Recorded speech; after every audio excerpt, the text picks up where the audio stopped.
Oh, what a long episode. God. Right? 3 hours of recording. I mean, I don't think anyone is actually gonna watch this. I don't remember what we were talking about. Superman. Oh yeah, that's right. And I don't want Disney, other. Yeah. I think. God, who knows? No one's gonna watch it. No. You know what else people? They should watch other stuff. You know what they shouldn't watch? Last Jedi. Oh god, I knew you would say that. But it's such a horrible. I mean, it's such a scientific shit show. Jesus of a Christ, film. it's 3 months though. 3 months has passed and you've been saying this literally every day. Doesn't make This sense. is why we don't shoot episodes anymore, because we pretty much complain about Last Jedi in pretty much every episode. Come on, I mean, the bombs don't drop vertically in space. There's no gravity. Do you really want me to explain this to you again? Yes. Alright. Move over. Pay attention, alright? This circle, right? Scientific representation of the spaceship. Now, in the spaceship, we've got gravity, okay? Artificial gravity, because that's how they stay seated when they do their little twists and turns in space, right? Circle, scientific representation of the bomb. Bomb falls down. And when the bomb falls down, we've got gravity, gravitational force, because there's artificial gravity. Alright?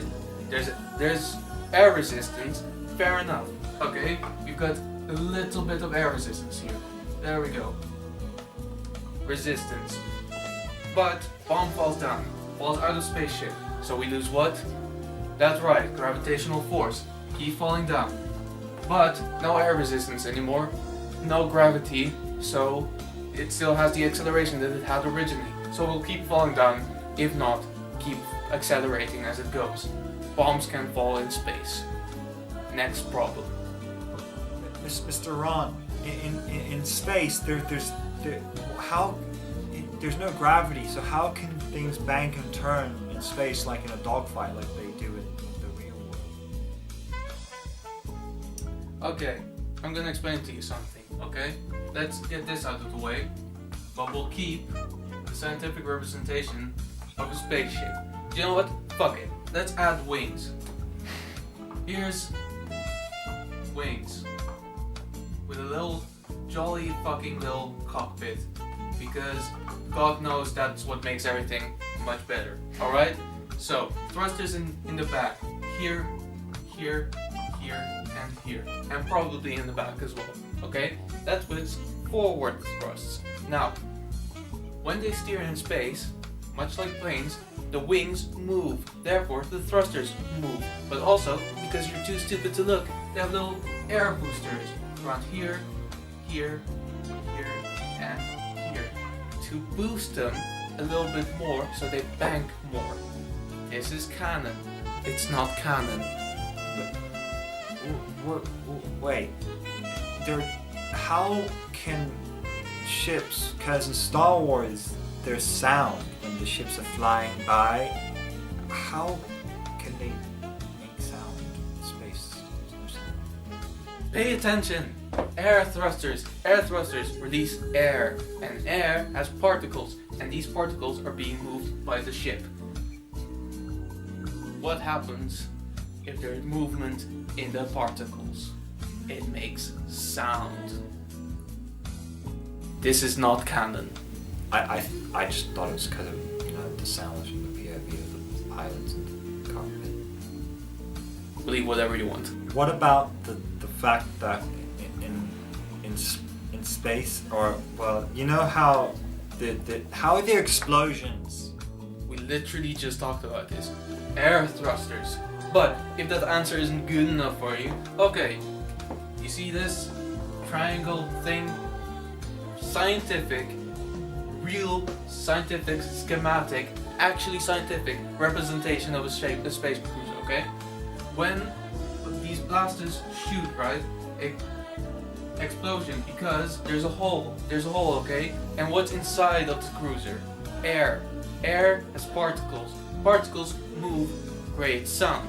But also, explode. There's a lot of heat in a moment around a lot of particles creates fire, creates an explosion. Okay, fair enough. Fires in outer space probably not gonna happen, but that never happened in Star Wars, right?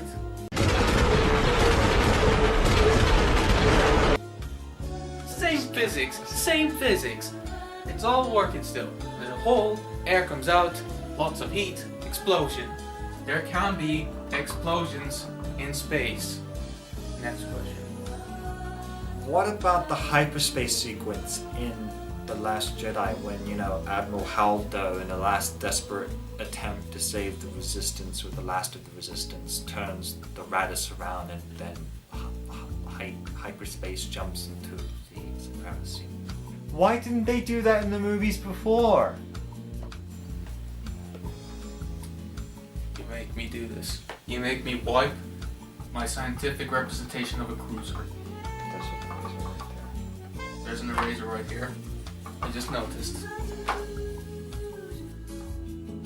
There we go. Scientific representation of a Death Star.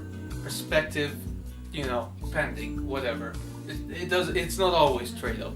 It's space. Nothing's up, nothing's down. Okay? You see this ship? I'll admit, on this drawing it looks way bigger than the Death Star. But it's actually a really small one. Now, as you may recall that scene, they had one cruiser. One measly cruiser with a guy on it who's still important because he announces of everything that's a threat and whatever. And, they can't really spare that cruiser, can they? Because all the intelligent people of that fleet are on that ship. More importantly, there was a shield generator. Around this one. That's broadcasted from below. On Endor, okay? Remember Endor with the weird little teddy bears that everyone wanted to fucking have merchandise of? Yeah, shield generator. And what does that do? First of all, it makes it fucking useless to have spaceships fucking blown into it because they just blow up and nothing happens. More importantly, it prevents whatever's in that shield from going into hyperspace. And therefore, they could not do it. You have more questions? I just thought it was because, there were a type of class of Star Destroyers called the Interdicted class Star Destroyers at the Battle of Endor, which have gravity well generators which prevent ships from jumping to space. If you know the answer to this question, why are you asking this? I don't know. You just like to hate on The Last Jedi, that's all it is. Well, I'm a Star Wars fan, and as we all know, Star Wars fans love to suck George Lucas's dick and say the prequels are better, especially Episode 1 and 2 are actually much better than Episode 8. But Episode 8 makes them look like a masterpiece. Now you don't make me angry again, okay?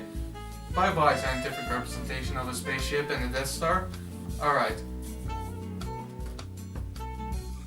Here we go, okay? Here's a graph of... Alright. This is quality. And this is Star Wars movie. Alright? Now, way over here, this is 8. Alright? Then we've got 3. Then, way up here, 6. Oh, wait. 7's right here. I forgot. People forget. It's fine. Then we've got 4.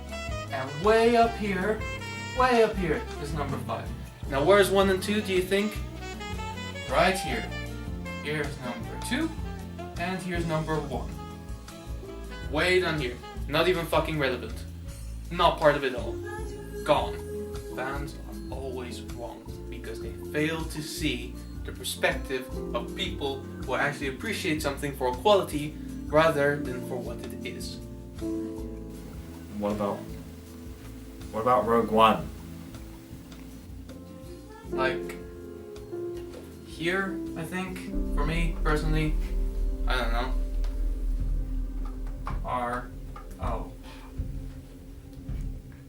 I don't know, that's my personal opinion. Wait. I've confused opinions for facts. Mr. Wrong? I don't know if I can answer this question anymore. Can I use the toilet, please? I've become one of them. I'm one of them. I'm doing one thing and saying another thing and pretending it's all okay, but it's not. And now no one's ever gonna be able to go to the toilet anymore because of this ridiculous thing. What? It doesn't make sense. It doesn't make sense! It doesn't make sense!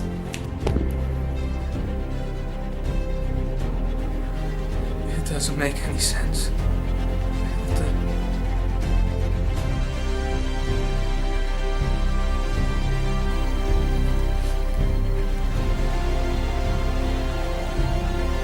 It's perfect sense.